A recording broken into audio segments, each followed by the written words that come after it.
Morning, it's Thursday, November 14th, 2019, and you're watching the Daily Mix TV. Hi, my name is Sean Patrick Hillman. In a rush to modernize its restaurants, McDonald's left some of their customers out in the cold, so to speak. The self-ordering kiosks that many franchisees have been installing over the last few years at the direction of corporate don't accept cash. Now, while that may not be a problem for most consumers, 30% of McDonald's U.S. customers use cash only, and that number goes up to 60% globally. That means basically these customers can't take advantage of that technology, which is intended to save them time waiting in line at the cash register. So what you have is this very strange split between, there are about 6 to 8 million U.S. consumers that don't have a bank account, don't have a debit card, none of those things. They literally live on cash only.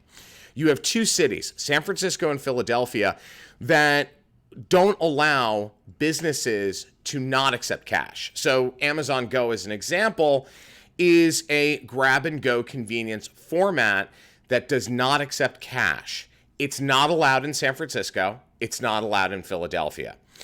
And what you have now is this constant call in the market for more approachable products for that 6 to 8 million people so that they can become a part of the digital age. And when you look at McDonald's kiosk program, it was rolled out at a very hurried pace for a lot of reasons, the primary being to get out ahead of that $15 minimum wage, $15 an hour minimum wage push that they agreed to, as well as the issues in the market with some of their competitors, and we'll get into that in a minute. That's why McDonald's rushed this platform out. Their now former CEO was pushed out for an inappropriate relationship with somebody at corporate. That's against corporate governance at McDonald's. He was the one who was responsible for upgrading McDonald's approach to technology, the new app that's won a lot of awards. It's a very well-structured app. It's very stable. It does a great job. The kiosks were fantastic with the exception of the cash because you're literally leaving money on the table. That's a big problem in business right now where, it's not that uncommon. A large corporation rushes to push out programming or roll out new technology. They don't take into account all of the factors of their consumers' behavior, which leads me to the point.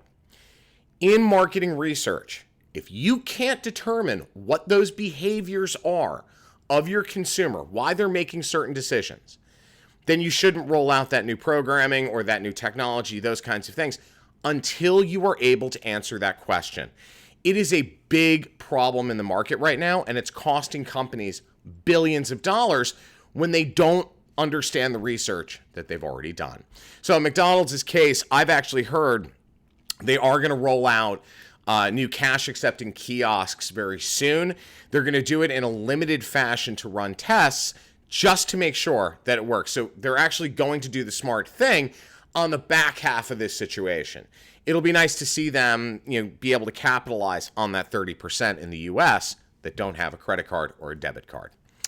Speaking of fast food, Subway restaurants hired former Burger King chief executive John Chidsey to be its new chief as it races to put the brakes on store closures. We talked about this last week. Last year, the chain lost a record 1,108 stores. That's up from 866 in 17 and 357 the year before. Chidsey, who ran Burger King from 2006 to 2010, is taking the seat of the chief executive at a time when Subway's having serious issues. They're forcing stores to close in record numbers. Their sales are sagging. After years of letting flailing stores close, the company is trying to stop the bleeding. And what they're doing right now is they're looking at franchisees and trying to work with them to figure out what the best way forward is. So far this year alone, they've lost a net 717 U.S. restaurants, according to several studies.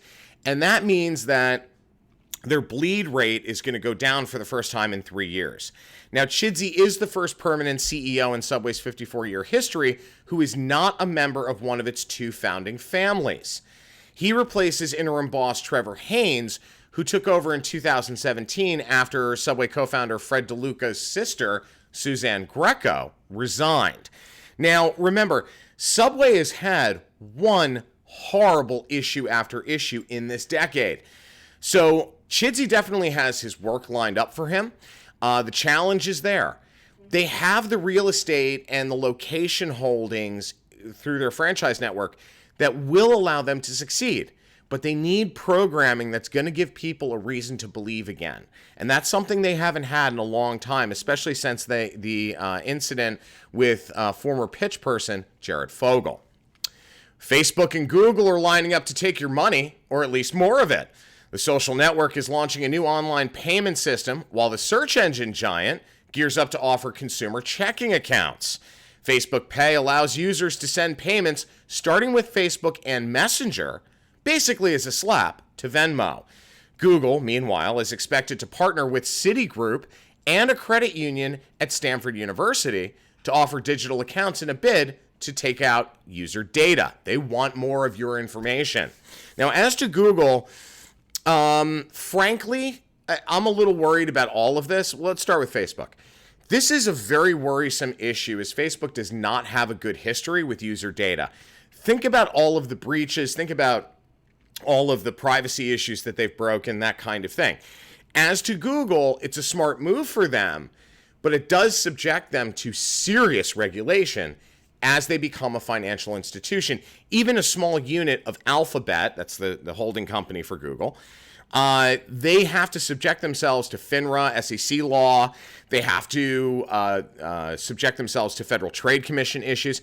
You had a lot of problems going on here. Now, they are a public company, so they're already scrutinized to a degree.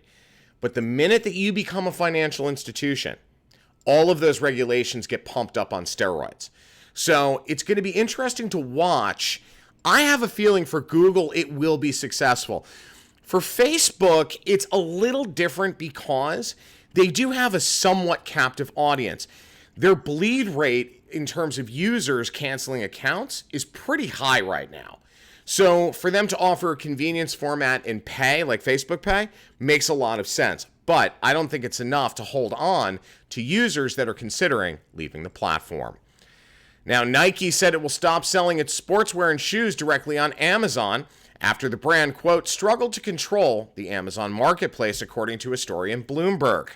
Amazon started a pilot program back in 2017 wherein Nike basically acted as a wholesaler to the site. The hope was to discourage online buyers from purchasing from third-party merchants.